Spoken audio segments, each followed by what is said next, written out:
Oi gente, tudo bem com vocês? Aqui é a professora Lovine. Eu tô bem feliz de estar fazendo esses vídeos para vocês. Eu espero que esteja ajudando realmente, efetivamente, vocês a se organizarem, a estudarem em casa.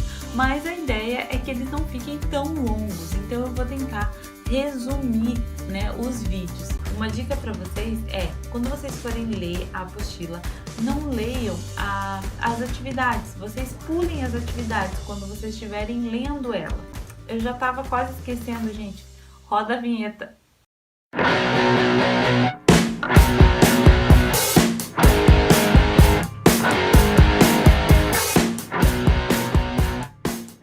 Bem, um brevíssimo resumo do que é o Iluminismo. O Iluminismo foi um movimento filosófico e científico que surgiu na Europa no século XVIII, que por isso foi considerado o século das luzes, onde esses filósofos estavam buscando explicação para tudo no mundo, mas não mais explicação na religião. Eles estavam em busca de outras explicações científicas, explicação na filosofia. Então, resumindo, é isso. E como então que essas ideias que se desenvolveram lá no Iluminismo, lá no século XVIII na Europa, vieram aqui no Brasil? Bem, é importante dizer que no Brasil, nesse período do século XVIII, não tinha universidades. Diferente do que aconteceu na América Hispânica, que a gente fala, na América, nas colônias espanholas, que já surgiu aí as primeiras universidades em meados do século XVI, século XIV, e na América no século XVI. Aqui no Brasil era século XVIII e a gente ainda não tinha universidade. A primeira universidade só vai ser fundada em 1912, que foi a nossa querida UFPR, Universidade Federal do Paraná, onde eu me formei. Então, essa universidade, a Universidade Federal do Paraná, nossa Universidade Federal aqui do nosso estado, é a universidade mais antiga do Brasil.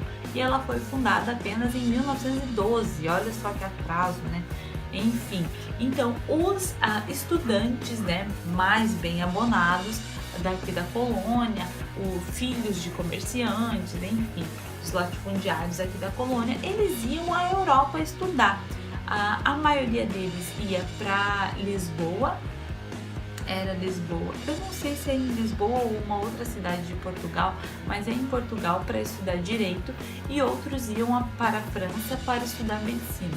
Bem importante que eles iam para a Europa. Lá na Europa, eles começaram a entrar em contato com essas ideias iluministas.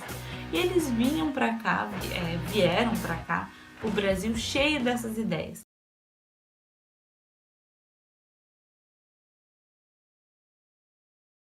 É importante lembrar que as colônias americanas foram muito diferentes das colônias espanholas e portuguesas. Bem, as colônias americanas, elas não eram colônias onde a Inglaterra extraía e ficava com monopólio em cima, tinha um monopólio da metrópole, ou seja, eles tinham que respeitar isso, eles tinham que sempre vender para a metrópole os produtos que eles faziam, mas não era tão forte, digamos, a fiscalização do que era aqui.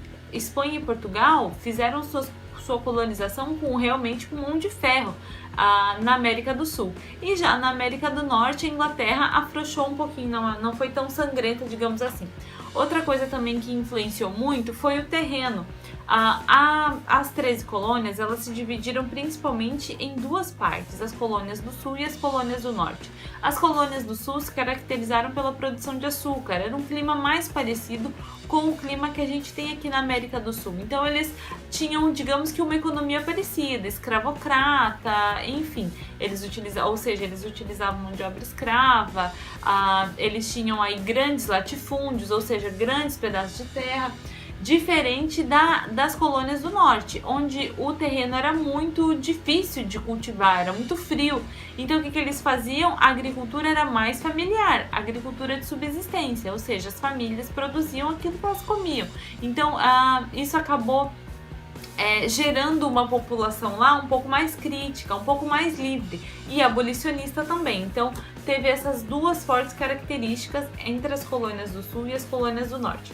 Bem, mas teve algumas coisas que influenciaram aí a independência dos Estados Unidos. Uma dessas digamos que estopim, né, para a independência dos Estados Unidos foi algo que aconteceu nem na América, foi algo que aconteceu na Europa, que foi a Guerra dos 7 Anos, onde a Inglaterra e a França tiveram disputas muito sangrentas aí por territórios.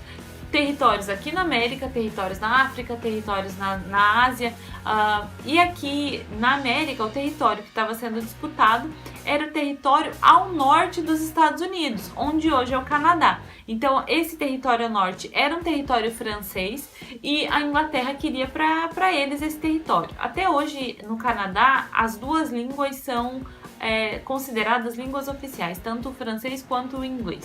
Bem, feito esse parênteses, a Inglaterra, tanto a França quanto a Inglaterra gastaram muito dinheiro, a França perdeu a disputa, o que acabou agravando a situação e desembocando lá na Revolução Francesa, ou seja, eles começaram a oprimir muito o povo por conta das perdas financeiras nessa guerra, e o povo acabou fazendo a Revolução Francesa.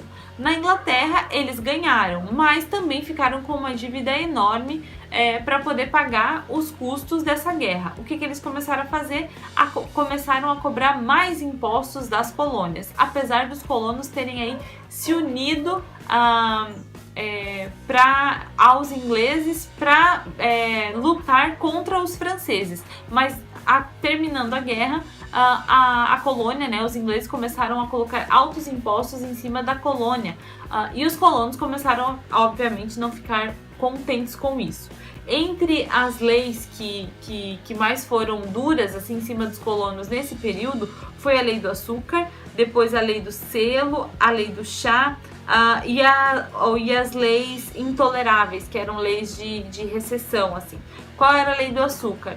Eles tinham que vender o açúcar para a metrópole.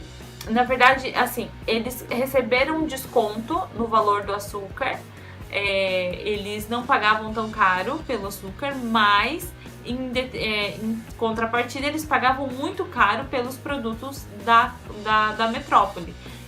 Chá, tecido, todos os produtos que a metrópole produzia. Então os colonos pagavam muito caro por esses produtos. E eram produtos importantes para eles, então isso foi bem ruim para os colonos. Depois veio a lei do selo, que todos os documentos oficiais tinham que ter o selo da Inglaterra. Isso foi uma forma de controlar o que estava sendo produzido aqui na colônia. Depois veio a lei do chá, lembrando que o chá era algo que eles consumiam muito, né? Então teve a lei do chá, ou seja, que o chá ficou muito mais caro do que era. E aí depois teve as leis intoleráveis. Eu vou ler aqui para vocês o que foram essas leis intoleráveis. Em resposta às manifestações de 1773, o governo metropolitano decretou o fechamento do porto de Boston. A lei também obrigava os colonos a ressarcir os prejuízos causados pelo digamos, protesto de 1733. E limitaram a organização de assembleias. Então o povo começou a se reunir muito. A Inglaterra, para inibir já essa independência, acabou impondo mais essas leis. Esse aí então foi o estopim para o conflito que gerou a independência dos Estados Unidos. Os Estados Unidos buscou apoio tanto de espanhóis quanto de portugueses, de franceses que eram inimigos da Inglaterra, conseguiram montar um exército bom para lutar contra os ingleses. Os ingleses, vendo que realmente não tinha jeito mesmo, a independência ia acontecer, acabaram aí liberando, digamos que a independência.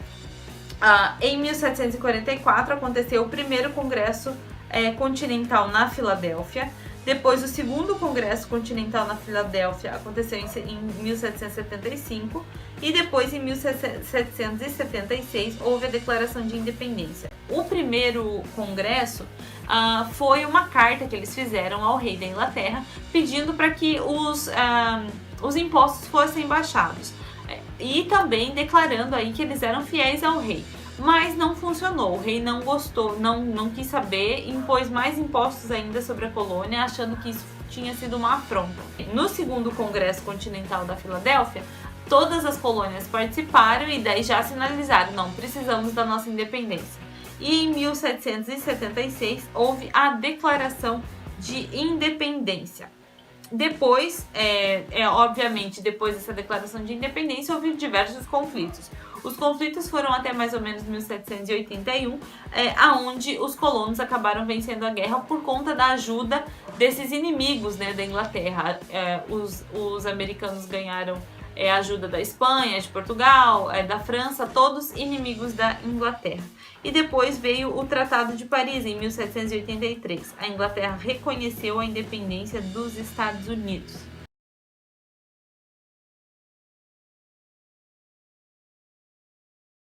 A gente já estudou o iluminismo, como o iluminismo influenciou aqui na América. A gente já viu também a emancipação política das colônias do norte da América. E agora a gente vai ver a emancipação política das colônias espanholas. Importante lembrar que estamos falando de movimentos que surgiram a partir das ideias iluministas. O nosso tema, então, dessa aula é América Latina, lutas pela emancipação política. Como eu já falei, a gente já viu a emancipação política das colônias da América do Norte, agora a gente vai ver das colônias espanholas. As colônias espanholas, diferente da colônia do Brasil, né, que era uma grande colônia, tinha várias colônias, então elas eram separadas politicamente. Então cada pedacinho de terra, digamos assim, da parte espanhola da América tinha o seu governante, tinha aquela pessoa que cuidava daquela região. E cada região tinha uma importância diferente para a Espanha. Tinha alguns territórios que tinham muita prata, outros territórios não davam tanto lucro, mas tinha, digamos que, uma posição geográfica favorável politicamente. Então cada uma tinha, digamos que, dava alguma coisa de bom para Espanha. Diferente das colônias da América do Norte, que tinham um pouco mais de liberdade comercial, as colônias espanholas tinham que fazer comércio apenas com a metrópole. Então tudo que elas produziam, elas podiam vender só para a Espanha. E sabe que quem determinava o preço desses produtos? A Espanha.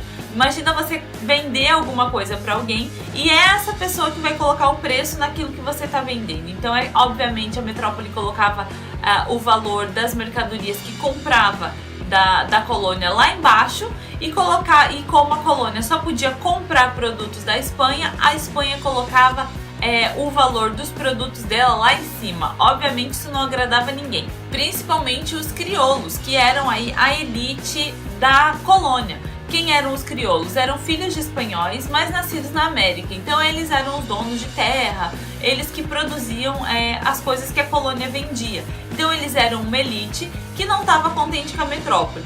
Esse é o ponto 1, digamos que de começar aí os movimentos de emancipação.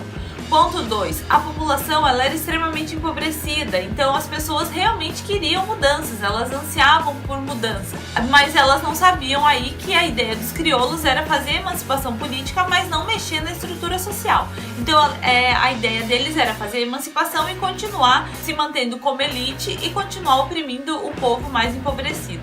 Mas o povo empobrecido da época não sabia, foi literalmente enganado aí pelas elites das colônias. E também tiveram outros fatores que eu vou listar aqui para vocês. Então a população era formada pela miscigenação entre espanhóis, nativos, africanos, seus descendentes livres ou escravos. A emancipação política das 13 colônias inglesas e a Revolução Francesa serviram de inspiração para as ideias separatistas. A gente já viu o iluminismo e já vimos como se deu a emancipação das colônias da América do Norte. Então tudo isso fez com que as pessoas começassem a ter essas ideias de emancipação. Descontentamento com o governo metropolitano, os grupos menos favorecidos promoveram rebeliões contra a metrópole. Então, eles começaram aí esse movimento para a emancipação. E em 1807, Napoleão Bonaparte ele invade a Espanha. Ele depõe o rei Fernando e coloca no lugar do rei Fernando o irmão dele, José Bonaparte, que daí ele que vai começar a ser o rei da Espanha.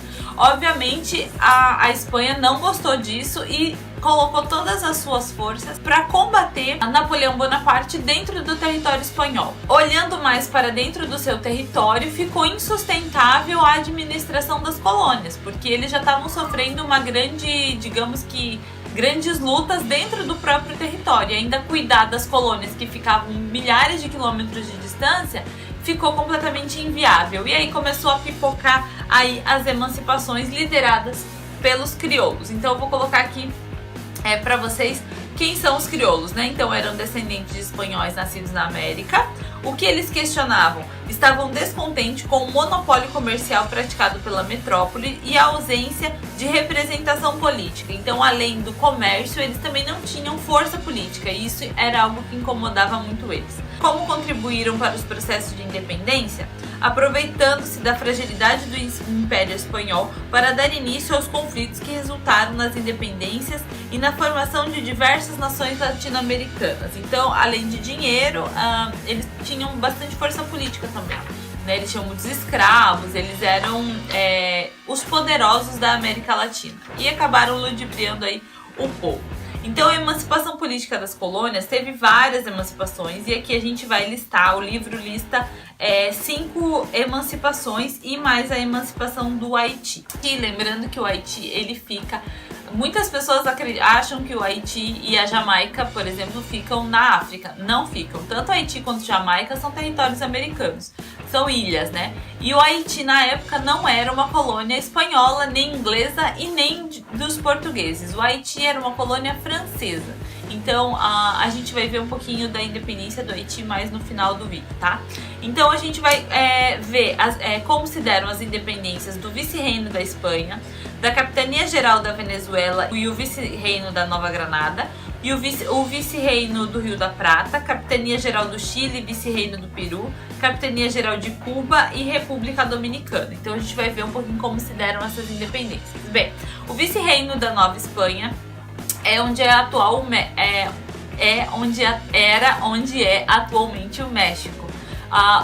Esse pedaço de terra era o mais importante porque era o centro administrativo de todas as colônias. Então a Espanha tinha muito maior contato com o México do que com as outras colônias. Não era México, era Reino da Nova Espanha. Então era onde atualmente é o México e era o governo central, era o governo espanhol na América. O movimento teve início com indígenas e mestiços que, além de emancipação, desejavam o fim da exploração de mão de obra indígena e reforma agrária e igualdade judicial entre os grupos sociais. Então existiam leis diferentes para cada grupo social, para cada camada da sociedade. Se você matava alguém e você era um escravo, você tinha uma determinada penalidade. Se você era um indígena, você tinha outra penalidade. Se você era um crioulo, que era a nata, digamos que da sociedade na América colonial, então você pagava ali uma porcentagemzinha ali, uns centavinhos e já era liberado. Então eles brigavam também por justiça social e reforma agrária. Reforma agrária é algo que até hoje a gente vê que tem grupos que lutam por essa reforma agrária. O que é a reforma agrária? No Brasil e em outros países da América existem latifúndios. O que são latifúndios? Enormes pedaços de terra, grandes mesmo, do tamanho de países inteiros, que são de uma única pessoa. O que eles queriam que fizesse? Deixassem essa pessoa com um pedaço de terra bom para ela sobreviver e o restante dividissem entre as pessoas que não tinham teto, que não tinham terra para plantar, que não tinham comida. Então essa é a reforma agrária. Depois de mais de 500 anos de independência das colônias, nós ainda estamos lutando por essa tão esperada reforma agrária. Bem, no vice-reino da Nova Espanha, atual México, então a elite crioula era contra o movimento indígena e mestiço. Então isso acabou criando conflitos dentro da própria colônia, entre mestiços indígenas e os crioulos. O general Agustín de Iturbide, membro da elite crioula, combateu a revolta indígena em 1822. Proclamou a independência do México, assumindo para si o título de imperador. Então ele foi lá, combateu os indígenas e os mestiços e se autoproclamou imperador. Obviamente isso não deu certo, né? Ninguém se autoproclama alguma coisa. E aí ele acabou que isso foi em 1821 e em 1824 isso já caiu, né? Então em 1824 um grupo de crioulos republicanos que não aceitou a monarquia assassinou o Augustin e implantou a nova república. Houve várias questões referentes à independência do México que a gente não vai tratar agora, senão não vai dar tempo. Agora a gente vai ver a Capitania Geral da Venezuela e Vice-Reino da Nova Guatemala. Então o processo de emancipação teve início em 1806 e foi marcado por conflitos entre colonos e metrópole. Em 1811, o general Francisco de Miranda proclamou a independência. Francisco de Miranda foi preso pelos espanhóis e acabou morrendo na prisão. Simão Bolívar assumiu a liderança do movimento. A formação da Gran Colômbia em 1823, Venezuela, Colômbia e Equador. O Simão Bolívar ele foi um grande nome na emancipação política das colônias espanholas, porque ele não ajudou apenas o vice-reino da Venezuela, mas ele também ajudou na emancipação da Colômbia e do Equador. Como ele, digamos que tinha experiência em emancipação política, tanto Colômbia quanto o Equador acabaram pedindo ajuda para o Simão Bolívar. Então ele realmente foi um nome muito importante na história das emancipações políticas da América Latina, na história geral aí da América. Bem, Vice-Reino do Rio da Prata é onde atualmente hoje se situa a Argentina, Uruguai e Paraguai. E esses países tiveram emancipações diferentes. Então o início da campanha de emancipação ocorreu em 1810. Foi marcada pela divergência de interesses entre grupos que buscavam um novo sistema e grupos da elite crioula, que pretendiam garantir os seus privilégios. Como eu já falei para vocês, eles queriam manter a estrutura social. Fazer a independência, mas manter a estrutura social. E já os mestiços, os indígenas, a população em geral, queriam uma mudança social, eles queriam melhores condições de vida e os crioulos não estavam dispostos a abrir mão dos seus privilégios. Então, em 1816, os argentinos declararam oficialmente independência, formando a Província Unida do Rio da Prata. O Paraguai proclamou sua emancipação política em 1811. 2 anos depois, os crioulos Gaspar Francia estabeleceu uma política isolacionista para o novo país. O Paraguai sofreu bastante, né? E o Uruguai, a gente também vai ver a independência do Uruguai com mais detalhes no próximo ano.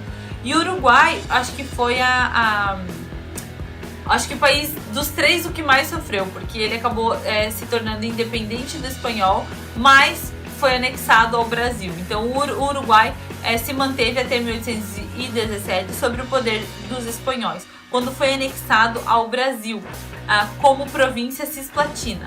Com o apoio de argentinos, declarou sua emancipação em 1825, formando a República Oriental do Uruguai, só que o Brasil só reconheceu essa emancipação em 1828. Capitania Geral do Chile e Vice-Reino do Peru. Bem, a Capitania Geral do Chile e o Vice-Reino do Peru foram especialmente difíceis a emancipação deles porque eles davam muito lucro para a coroa espanhola. Então, em 1818, ocorreu a emancipação política do Chile. O Higgins assumiu a presidência do país. A Espanha não estava disposta a abrir mão das riquezas do Peru. O Peru tinha muitas jazidas de prata.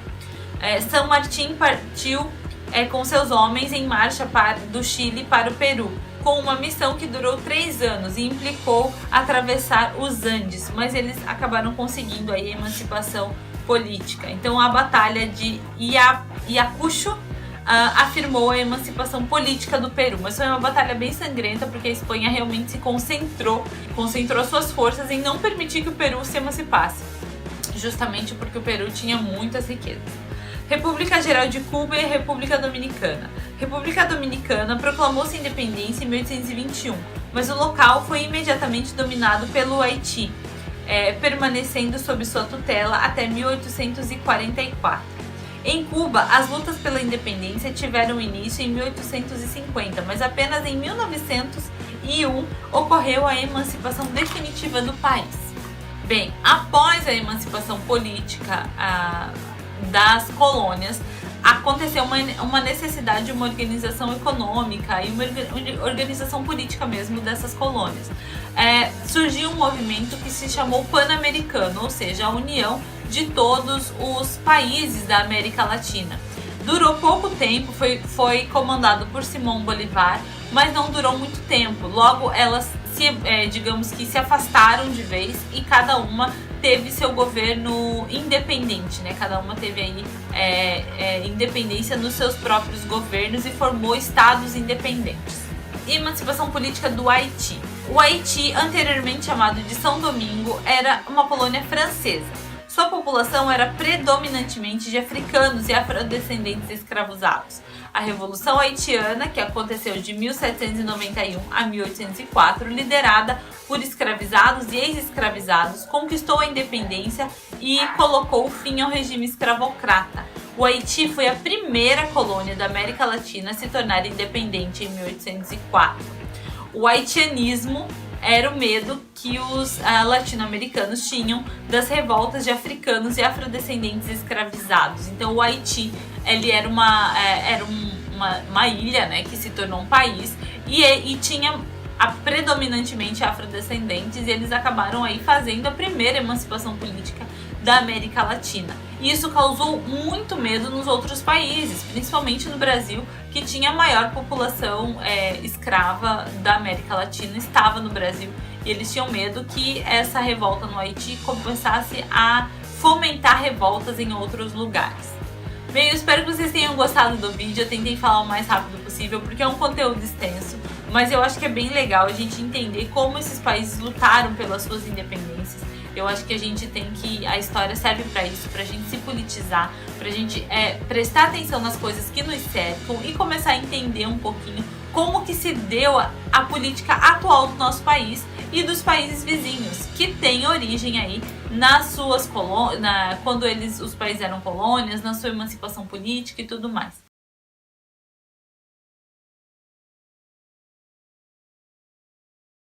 O nosso tema desse vídeo é Brasil, a emancipação política. A gente já viu a emancipação política de alguns países na América Latina e agora é a vez do Brasil. Bem, também muito influenciado pelos ideais iluministas, algumas pessoas aqui no Brasil começaram a ter algumas ideias de emancipação. Isso acabou se agravando ou se intensificando com a vinda da família real portuguesa para o Brasil. E eu vou explicar melhor essa história para vocês. Na Europa estava acontecendo algo muito particular. Napoleão Bonaparte tinha chegado ao poder na França e ele tinha iniciado, digamos que, investidas expansionistas. E o que seria isso? Ele começou a conquistar vários territórios. E digamos que o arqui-inimigo do Napoleão Bonaparte da França na época era a Inglaterra. Então Napoleão Bonaparte faz o quê? Ele instaura o bloqueio continental. Ele primeiro invade os países ali próximo à França, vários países acabam ficando sob o domínio da França, e daí ele acaba impondo esse bloqueio continental, que é o seguinte: o continente europeu não podia comercializar com a Inglaterra, que é uma ilha. A Inglaterra estava relativamente protegida, porque ela tinha aí a frota marítima mais poderosa da Europa, né? Ela tinha uma marinha muito forte. Então ela estava cercada dos seus navios, da sua marinha. Então, militarmente, Napoleão não conseguia chegar até a Inglaterra. Mas instaurando o bloqueio continental, ele ia conseguir atingir a economia da Inglaterra, enfraquecendo cada vez mais o seu inimigo. Mas Portugal era muito aliado economicamente à Inglaterra.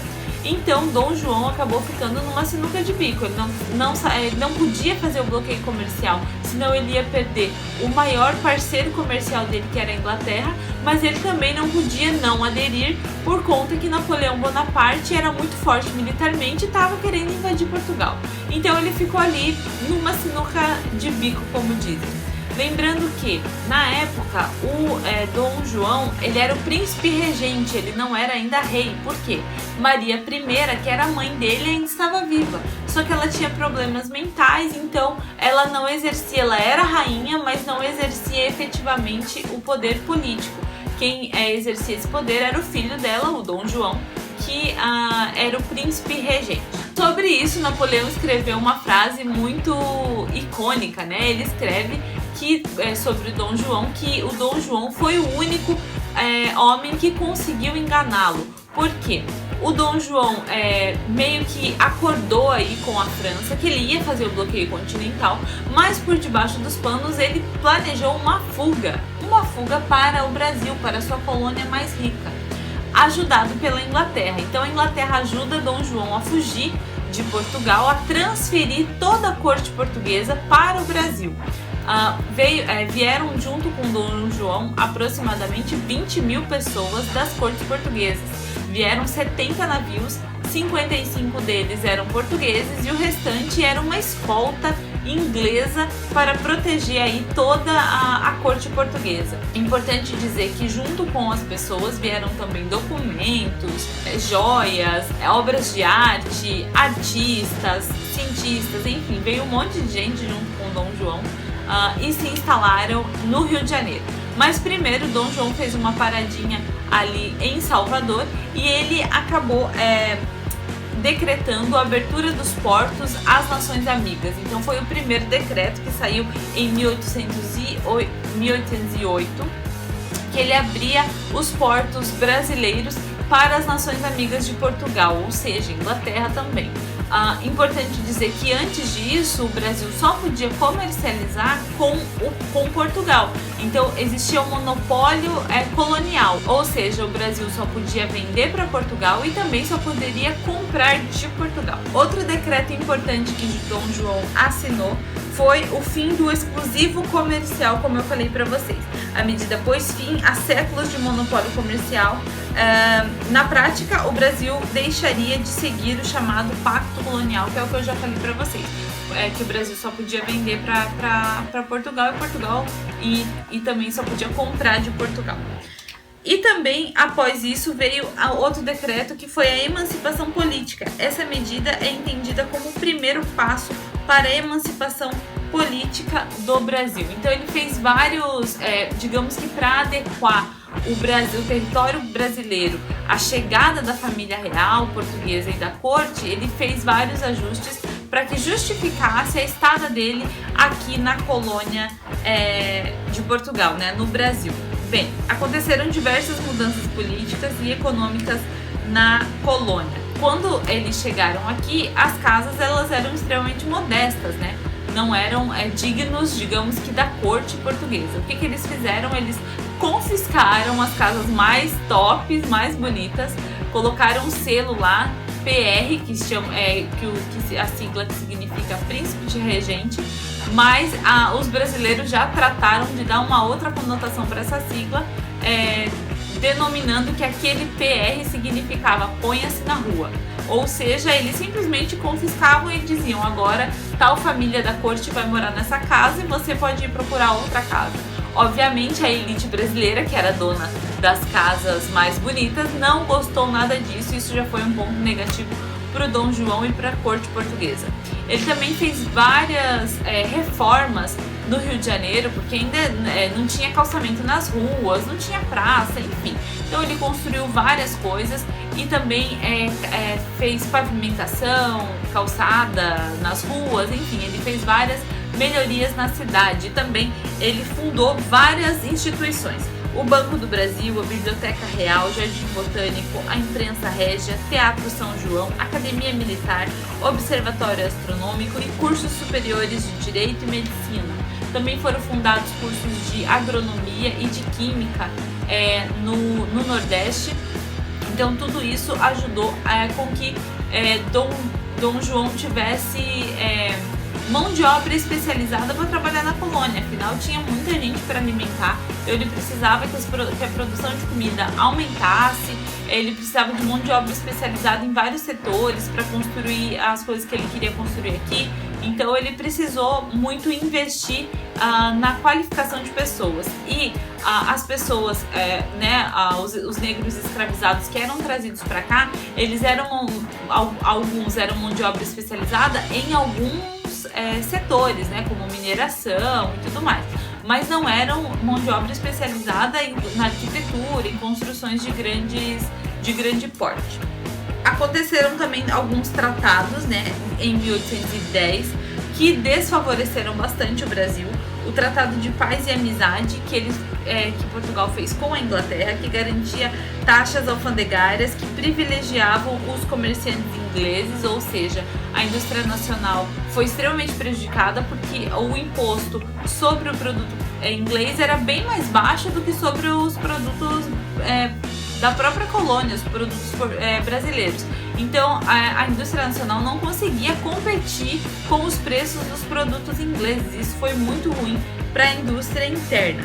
Bem, também aconteceu o Tratado de Navegação e Comércio, que firmava uma aliança política e militar entre Portugal e Inglaterra, concedia liberdade religiosa e imunidade jurídica aos ingleses da colônia e previa a extinção gradual do tráfico de africanos escravizados. E isso não era porque Portugal era bonzinho, não. Era porque a Inglaterra exigiu de Portugal que fossem traficados cada vez menos escravos para o Brasil, porque a Inglaterra estava aí numa onda abolicionista, então por isso Portugal se viu obrigado a fazer isso. Em meados de 1815, com o fim do Império Napoleônico, realizou-se um Congresso de Viena, cujo principal objetivo era reorganizar as fronteiras europeias. Esse fato, associado ao desejo de Dom João de permanecer no Brasil e evitar revoltas internas, fez com que o príncipe regente decidisse elevar o Brasil a Reino Unido, a Portugal e Algarves. Bem, o que aconteceu nesse período? Napoleão perdeu força e acontece um congresso na cidade de Viena que reestabelece as fronteiras na Europa. Então, ou seja, aquele medo todo que a corte estava que o Napoleão invadisse Portugal já tinha passado, porque eles tinham derrotado Napoleão e as fronteiras da Europa já estavam sendo realocadas, já estavam sendo, digamos, refeitas. Mas, ao mesmo tempo, Dom João, que estava aqui no Brasil, tinha medo que os brasileiros começassem a se revoltar. Por quê? Porque na América Espanhola, digamos assim, começou a acontecer vários processos de independência, seguindo o ritmo dos Estados Unidos. Então, os Estados Unidos proclamou sua independência, depois logo veio o México, também a Argentina, Paraguai, enfim, vários outros países, Colômbia, Venezuela, Chile, Cuba, Haiti, enfim, todas essas colônias que eram da Espanha, elas também se emanciparam. E isso começou a, digamos que, aflorar os ânimos dos brasileiros para proclamar a independência. Então Dom João pensou, não, vou fazer o seguinte, eu vou elevar o Brasil a Reino Unido ou Portugal, que isso vai acalmar os ânimos e dizer para os brasileiros assim, olha, vocês também são importantes, vocês são agora um reino amigo de Portugal. E ele ficando aqui acabaria também deixando o Brasil mais unificado. Mas a elite portuguesa que estava lá em Portugal não gostou nada disso, porque queria de novo o seu rei, a corte, a família real e toda a administração de Portugal de novo lá em Lisboa. Então começou a haver um conflito entre o Dom João e a elite portuguesa que ainda estava em Portugal. Bem, no meio disso tudo aconteceu a insurreição pernambucana, que aconteceu em Pernambuco em 1817, por conta da crise econômica que atingia a região, os altos impostos, porque para fazer todas aquelas melhorias no Rio de Janeiro, o Dom João aumentou muitos impostos para poder cobrir todos os gastos da corte, a inflação e o alto custo da corte e da monarquia administrativa montada por Dom João VI. Foi influenciada muito pela independência dos Estados Unidos e pela Revolução Francesa. Quem foram os grupos sociais que participaram da insurreição pernambucana? Então foram os comerciantes, militares, membros do clero, os grandes proprietários, juízes, artesãos e homens livres. Início, os insurgentes tomaram Recife e fundaram uma república e formaram um governo provisório. E o desfecho, as divergências entre os líderes dessa insurreição e a falta de apoio de outras regiões e o avanço das tropas portuguesas marcaram o fim do movimento. Muitos líderes foram presos e executados. Bem, Dom João tinha o porquê estar com medo que a independência fosse proclamada. Afinal de contas, houve aí a insurreição pernambucana e começou a fomentar isso em vários lugares. E a sociedade colonial? como ficou com a chegada da família real portuguesa aqui. Então, com a presença da coroa portuguesa, os hábitos europeus foram adotados, então as pessoas começaram a usar roupas muito mais pesadas, tipo a moda da Europa em pleno verão do Rio de Janeiro. A necessidade de mão de obra mais especializada, por isso foram abertos vários cursos superiores. Campanha de incentivo para a vinda de imigrantes. A presença de artistas e pesquisadores europeus também foi bem importante. E o medo da revolta de escravizados, porque a abolição da escravatura já estava, digamos que bem suscitada em outros lugares, né? A Inglaterra era bem abolicionista, o Haiti já tinha proclamado a sua independência basicamente com os negros escravizados, enfim.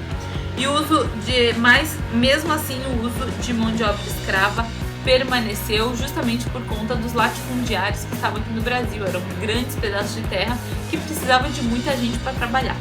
Bem, a Revolução Liberal do Porto e a regência de Dom Pedro. Em 1820, iniciou-se na cidade do Porto, em Portugal, um processo revolucionário que apresentava como exigência básica o retorno imediato da família real e da corte portuguesa e a convocação de uma Assembleia Constituinte.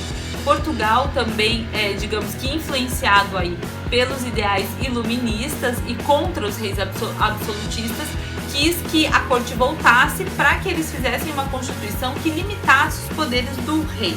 Dom João fica assustado com isso e decide voltar, mas ele volta e deixa o filho dele, o Dom Pedro, que vai ser proclamado aí Dom Pedro I. Então ele deixa Dom Pedro aqui como príncipe regente e volta para Portugal. E o processo de independência acaba iniciando por conta disso, né? Então houve a Revolução Liberal do Porto em 1820, o retorno da família real portuguesa em 1821, e eles deixam Dom Pedro como príncipe regente. Bem, há a pressão das cortes portuguesas para o retorno do Dom Pedro. O Dom Pedro não quer voltar.